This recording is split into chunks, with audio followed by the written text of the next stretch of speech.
Hi, I'm Scott Osterweil, the creative director of the MIT Education Arcade, and I'm speaking today with Edis Qualmals from WestEd.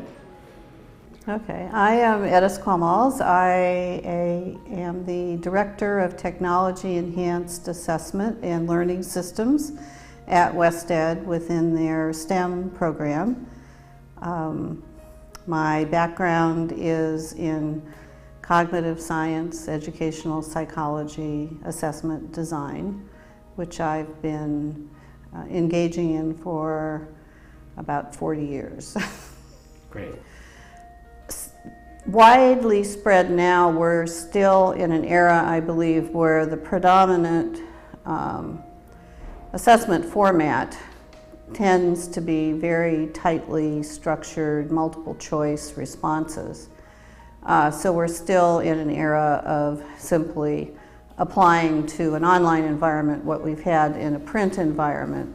But that's changing very rapidly, and so now the different types of tasks in which students can be engaged, the length of time, the flexibility, the adaptability, the different ways that students can show what they know, simply not by filling in bubbles, but by constructing various representations themselves. They can create their own graphs, they can draw force and vector arrows, they can do free drawing, of course they can compose. In writing, they can talk, they can point. There are so many other ways of expressing that opens a new world also for inclusion of students who may be second language learners or who struggle with reading or with writing. So the means of presentation and expression have just vastly changed and are changing and are becoming more broadly available. I believe that assessment wouldn't be moving in the direction it is now were it not for the technology. The inability of state assessment programs and national for large-scale assessment because of economics and logistics simply wouldn't have permitted the range and flexibility of the kinds of testing environments that we can have now, and certainly, again, the kinds of problems that kids can be presented with in testing situations is so much richer and broader that it offers the kind of opportunity to assess the deeper learning that simply wasn't possible in the print medium. Right. And education itself, how will that change, do you think, with this change in assessment?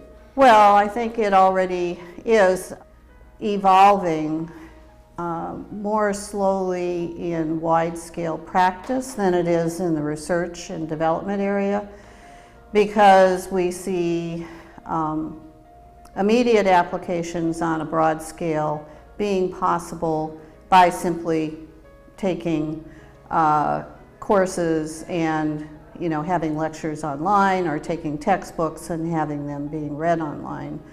But at the same time, we're seeing much more rapid application of the affordances for broader, richer, multimedia, multi-representational task environments, and the use of ways of supporting the kind of dialogue and interaction among groups through the kinds of networking that, again, you just couldn't have had in even traditional classrooms. Even if you had 5 classrooms worth of students together, the technology provides you the means and the management structures to orchestrate that in a principled and structured way.